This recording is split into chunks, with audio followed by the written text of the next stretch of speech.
Oh my God, YB Fadlina, our beloved Education Minister, the most competent Education Minister of all history. What are we to do now? Oh my God, now another case. Right after a case of 4 students raping a 15-year-old girl, but that one you were swift to guarantee that they will sit for SPM. That's the most important thing. Doesn't matter that girl kena rape ke, what the family thinks, what not. But as a minister, you are responsible enough to ensure education for everybody, including rapists. And therefore, you have rightfully asserted they will be taking SPM. Not mentioning, you forgot to mention that they were expelled and they are being remanded and arrested by police, but it was enough to cause a huge public uproar.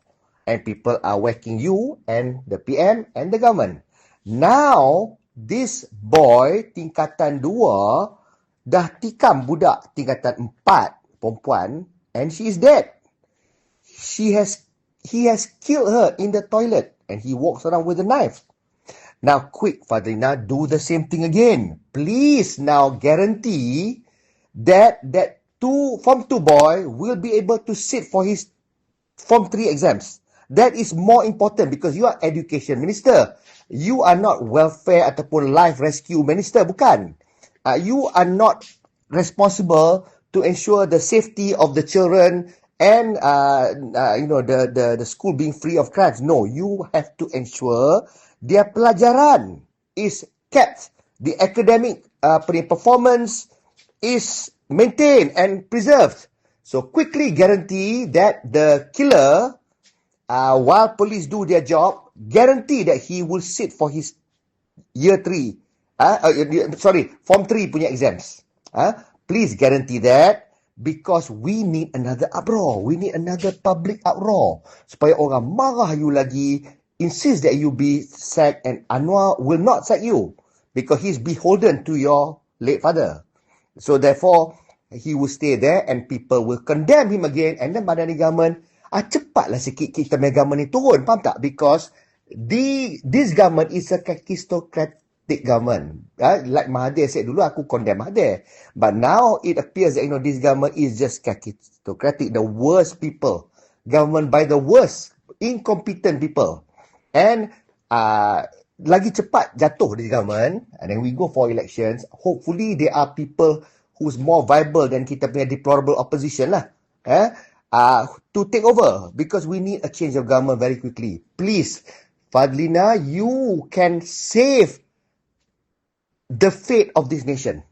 You can be the reason for this Madani government to go down. Don't worry, PM Anwar will not remove you. He is beholden to your family. He will keep even the most incompetent 6:30 minister that is. Your job is safe. Your job is safe as long as the government is in office lah. So quickly, please, bring down this Madani government. Make another statement, please. We need another huge public uproar. Guarantee, please, the killer of this girl, dia punya Form 3 punya exams, dia boleh sit for. Doesn't matter where lah, in the cell ke, mana ke, over in the afterlife, kalau dia dihukum gantung, whatever lah. You please guarantee that, make that statement because you are very brilliant punya minister. You know what to say at the right time.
less than a week from now, on the 17th of October, it would have been 7 years since I first saw this video entitled The Insulin Resistance Diet by Cyrus Kambata.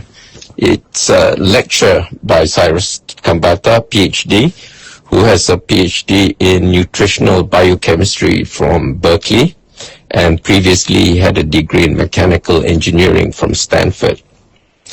And because this video made a lot of sense to me, the very next day, the 18th of October, 2018, I started on a whole food plant-based diet. In that video, which actually is, I think is incorrectly named, it should be called the insulin resistance reversal diet rather than the insulin resistance diet. It's a diet that doesn't cause insulin resistance but reverses it. So that was an error I think that needs to be corrected. I've also since discovered that Cyrus has oversimplified the analogy. He makes us think of the cell as a house, the insulin receptor site as a keyhole, and insulin as a key that unlocks the keyhole to open the glucose gateway into the cell. The error he makes, or is slightly misleading, is that he presents intramyocellular lipids, which is a form of ectopic fat, as an antagonist that jams up the keyhole, preventing insulin to bind with the receptor site, meaning the key to unlock the keyhole. Well, the truth is a little bit more complex, nuanced, and complicated. The truth is, intramyocellular lipids work further down the line. Okay, so it doesn't act as an antagonist. Insulin does bind with the insulin receptor site. However, despite binding with the receptor site, it's unable to unlock the door for very complicated biochemical reasons. Okay, so the analogy holds so far, but in general, he is correct in saying that intramyocellular lipids is the culprit, as well as its metabolites. The whole problem is a lipotoxicity issue. Anyway, without getting into details of that, I made a separate, I wrote a separate essay about that. I think I'll turn it into video and post it later. But anyway, it's been 7 years that I've been on this whole food plant-based diet, and I don't just eat plants, I also eat species from other kingdoms, particularly algae, which seaweed belong to. Seaweeds are not plants, they belong to the algae family, and other stuff, like spirulina and chlorella, which are hybrids. They're half cyanobacteria and half fungi or something like that. They're like neither here nor there. And I also eat species from the fungi kingdom. So fungi, mushrooms, toadstools, and stuff like that are not plants. They belong to their own kingdom called fungi. And there are very few animal species that I eat. Okay, one group that I do eat for the omega-3 fatty acids, the omega-3 polyunsaturated fatty acids. There are 3 of them. There are ALA, EPA, and DHA. I can't pronounce their full names, they're a bit of a tongue twister. If you want to hear more details of that, go to Dr. Rhonda Patrick's channel. She's a biochemist and she can rattle off these chemical names, by heart. Anyway, ALA and EPA are produced in the plant kingdom primarily by flax, chia, walnuts, and DHA is produced mostly by chlorella, spirulina, and seaweed. There are 5 species of fish called smash: salmon, mackerel, anchovy, sardines, and herring, which are high in these omega-3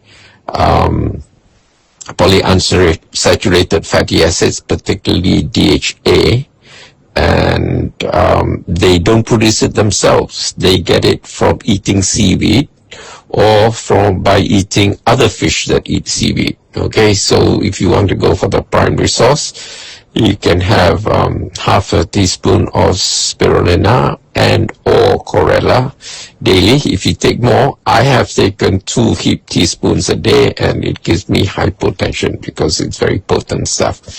It'll give me postural hypotension. Okay, so although it makes your blood vessel flexible, it can make it also too flexible. It would dilate when it's not necessary and lower your blood pressure quite a bit. Okay, it can make your blood pressure go down to like 65 over 40 or something, which is, when you stand up from a supine position, if you start seeing stars or feel dizzy, then you've got, postural hypotension. Or you're like squatting down and petting a cat, and then you stand up and start seeing stars, that's an issue. But as long as you can, stand up from a squatting position or from a supine position, that means lying flat on your back, standing up, and you don't see stars or feel giddy, it's fine. Doesn't matter what your systolic or diastolic numbers are. That's a test, actually. It's a qualitative test rather than a quantitative test. The numbers in themselves don't mean anything. It's the qualitative aspects that determine whether you have postural hypotension or not, and whether it's a clinical issue or not. Because if you do have postural hypotension, you're prone to falls and things like that. Anyway, to celebrate my 7 years of going on a whole food plant-based diet. Whole foods means unprocessed foods, okay? Foods which are minimally processed, basically as close to nature as you can find it. Whole foods are defined as foods where nothing good has been removed and nothing bad has been added. Okay, so most commercial food that you find in the supermarket, if it comes in a tin or in a box, it is processed. It's probably dehydrated, had most of its water removed. Some have all its fiber removed, so they're food-like substances. They're not real food. Okay, so if you want real food, go to your local pasar tani, your local pasar malam, and get fresh produce, okay? And you'll find they're surprisingly cheap there and very fresh, because most of these traders do not have refrigeration facilities, so they try to sell everything that they buy from the pasar borong in the morning at their stall. If it's a pasar malam, they try to sell it, and not carry things overnight. So if they run out, they run out, and when they're about to run out, they still have something, they'll sell it very cheap so that they don't have to keep it overnight. Because if they do keep it in their lorry overnight, the next day it will be not so fresh and nobody would buy it. So they tend to clear their stock before they finish for the day. So you can rest assured you get very fresh food at Pasar Malam and Pasar Tani. So I also don't take sofas. Sofas are sugar, oil, flours, and alcohol. Sugars, because it's a highly processed product. To make sugar, you have to boil sugarcane juice. So the act of boiling itself destroys vitamins and antioxidants. You're just left with sucrose, which is disaccharide. I think it's a molecule of glucose stuck to a molecule of fructose or something like that. Anyway, white table sugar is poison. Don't you believe anyone who says otherwise. If you eat fruit, sugarcane juice, it's a totally different thing as far as your body is concerned from a metabolic point of view. But if you take diluted white sugar crystals, your body will treat it as if it were poisoned. It will actually poison your body in the long term, not overnight, but in the long term. Same with salt. So I don't take salt anymore, not for a long time. I do eat salty things, but not that white powder. All these white powders are poison. Same with monosodium glutamate.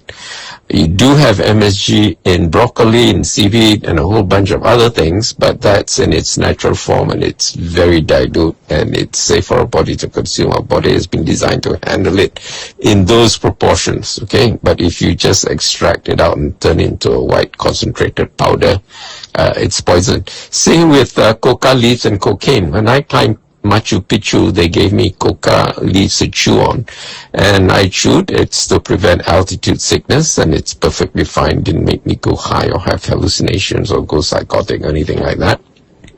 And then when I asked what these leaves are, they said they're coca, and then I was surprised. I was shocked. Coca, this is the stuff that you make cocaine from? And then, they started laughing at me, and I said, why are you laughing? They said, well, it takes 400 kilos of coca leaves to make 1 kilo of cocaine. And if you go to any supermarket in Peru and most of Latin America, you could find in the supermarket section where they sell coffee and tea, coca leaves in boxes. They sell it very freely, openly, and it's perfectly legal. Okay, it's only when you concentrate it and make it into cocaine that it becomes problematic. And I think the same applies with ketum and ganja, marijuana. Anyway, the Swiss physician Paracelsus said long time ago, everything is poison, it's only a matter of dose, and he introduced the concept of a therapeutic window. So the idea is everything is poison, even if it's water, the most essential nutrient, there's this story about the number 3. 3 minutes without oxygen, you're dead. 3 days without water, you're dead. 3 weeks without food, you're dead. So water is very essential. 3 days without it, you're dead. But if you try and drink 11 liters of water at one go, you'd be dead too. Your blood in your body is about 11 liters. So if you drink 11 liters of water at one go, that's about 3.5 gallons. You'd dilute your water by half. Your electrolyte percentage would go very low. You get convulsions, muscle spasm, headaches, vomiting, diarrhea, and a whole bunch of other things, and it will be a very slow, painful death for you. So everything, even the most essential nutrient, is poison if it's in excessive amounts. So the idea is to get its sweet spot. There are also things which are poison, which are not beneficial at any dose, even in parts per million. Things like aluminium, cyanide, copper is also a two-edged sword. We need it in very small amounts, but if you exceed that in a very small amount, you can get over-methylation, and you can get bipolar disorders and schizophrenia, stuff like that. So copper is problematic. Aluminium is strange. It's an element that the body does not require at all. We have no dietary requirement for it. It's very strange. It occurs in nature, it's there, but our body just doesn't need it at all. And if it's in the body, it causes problems. Okay? So get rid of all your aluminium cookware. And for the same reason, you should get rid of your copper cookware, because if you have copper or brass is alloy of copper and tin.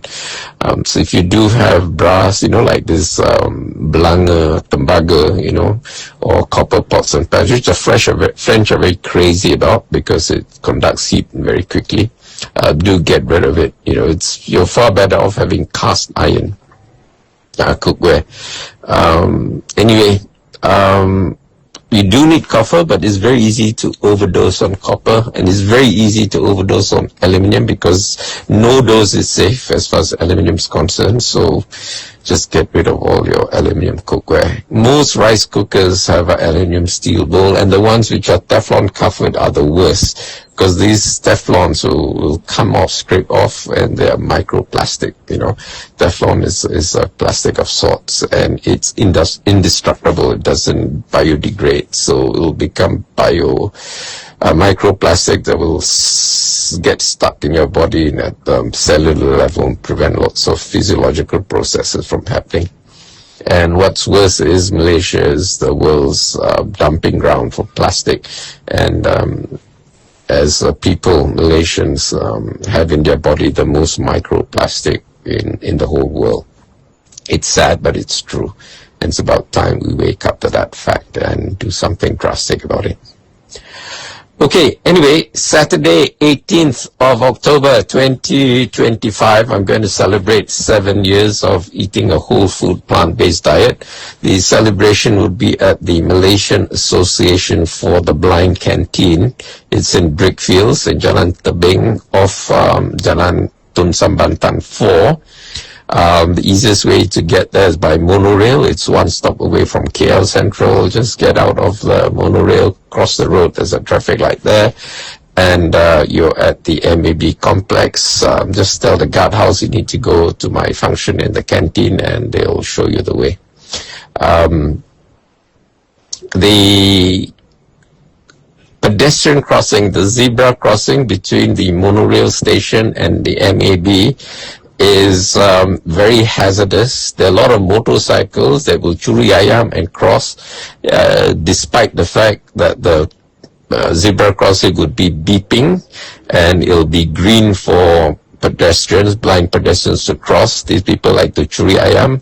I've smashed a lot of them with my white cane and swore, expletives, choice expletives in half a dozen languages, particularly in Tamil, as well as in Chinese, Malay, English, whatever, because they just don't respect the law. And people who don't respect the law deserve no compassion from me. Okay, I hold them in utter contempt and derision. And there are cars who do that as well. Okay, I've been quite a number of my white canes when cars zoom past me. Quite annoying.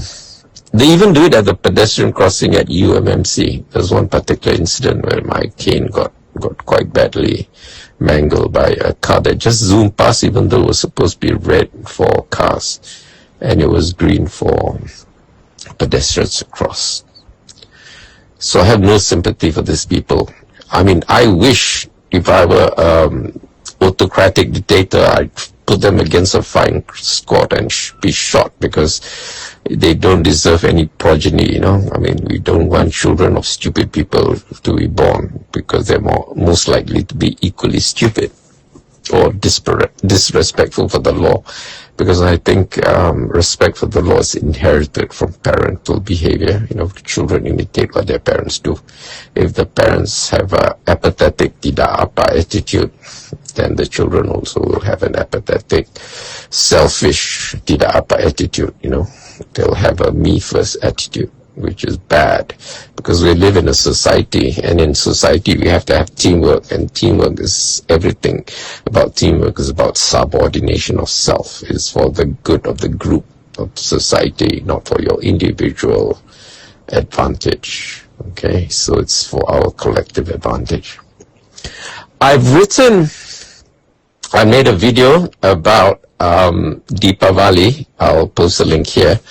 There are very few views because it's quite deep, and I think most of our audience, it's above their heads. They wouldn't understand. But the whole point of this channel is to post messages that deserve a wider audience. For those who understand, please, viralize it, spread the word so that more people can understand. For those who don't, please watch it again. Try to get something out of it. Some things you need to watch as much as 6 times, 7 times, before different layers of meaning get to you, and then you have a greater appreciation. Just like when I watched Cyrus Kambata's video the first time, the impression I got was that intramyocellular lipids was an antagonist to insulin, but it's not. It actually works in a slightly different way. But the net result's the same. Is all ectopic fats are poison in the long run, particularly visceral fat. And depending on where where the intramyocellular binds at which particular gland or organ, it will manifest as different diseases, most commonly as chronic kidney disease, but also cardiovascular disease, and also dementia. In fact, dementia is now known in some circles as type 3 diabetes. Okay, when cells are deprived of glucose, they starve of fuel, so they atrophy and die. And when the cells in that particular organ dies, then the organ fails, and when the organ fails, you have a problem with that organ. Okay, so if you're free on Saturday, 12 to 2:30, do drop by the MAB canteen. Invitations by, donation. If you donate 50 ringgit or above, you can drop by. You can donate by scanning the QR code. I'll provide a link in this video, or you can pay when you come. I'll have a curated menu, but the curated menu is only for the first 8 people to come.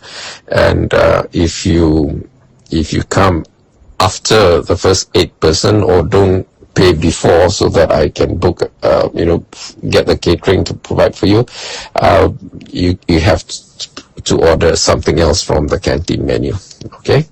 Kashikin is quite accommodating. She will cook something up for you. Either nasi lemak or nasi goreng or mee goreng or whatever. But the menu for the first 8 people would be curated by me, and it will be a whole food plant-based menu. It'll be nasi ulam actually. Okay, that's it for today. I know this is a long video, but I just want to get the message out there. See you next time. Bye. Why WFPB, Doctors for Nutrition? WFPB stands for Whole Food, Plant-Based, a diet and lifestyle focused on plant-derived foods that are unprocessed or minimally processed, while minimizing or excluding animal products and highly refined ingredients. The diet emphasizes fruits, vegetables, whole grains, legumes, nuts, and seeds, while avoiding added sugars, refined flours, and oils. The core principle is to eat foods in their natural state or close to it, rather than highly processed imitation products. Key principles: whole foods. Foods that are in their natural, unrefined state or have undergone minimal processing, like canned beans or frozen vegetables. Plant-based. Foods that come exclusively from plants, excluding meat, dairy, eggs, and honey. Minimal processing. A focus on foods that are as close to nature as possible, avoiding ingredients that are heavily refined, such as white flour, white rice, and added oils. Nutrient dense. Prioritizing foods rich in fiber, vitamins, and minerals to meet nutritional needs. Foods to emphasize. Fruits and vegetables. A wide variety of fresh and colorful produce. Whole grains, such as brown rice, oats, quinoa, and whole wheat. Legumes, beans, lentils, chickpeas, and peas. Nuts and seeds, almonds, walnuts, chia seeds, and flax seeds. Foods to limit or avoid processed foods. Any food that has been heavily altered from its natural state. Animal products, meat, dairy, and eggs. Refined grains, white flour, white rice, and pasta made from refined flour. Added sugars and artificial sweeteners, including high fructose corn syrup and confectioner's sugar. Added oils, even those considered minimally processed like olive oil, are typically excluded due to their processing and added calories. WFPB versus vegan diet. While both are plant-focused, a vegan diet focuses only on eliminating animal products and can include highly processed foods, while a WFPB diet additionally emphasizes whole, minimally processed foods.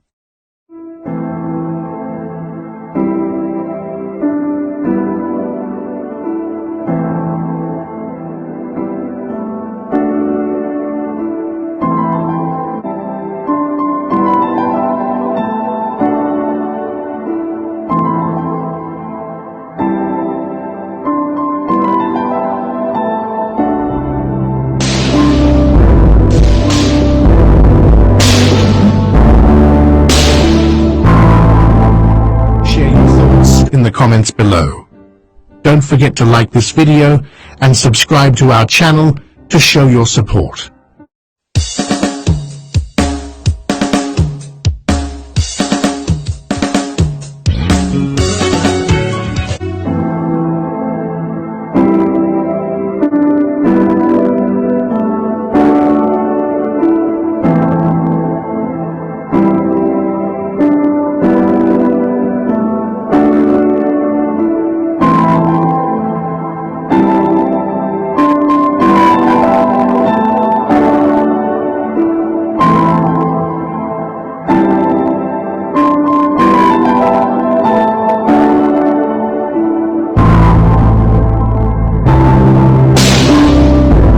share your thoughts in the comments below. Don't forget to like this video and subscribe to our channel to show your support.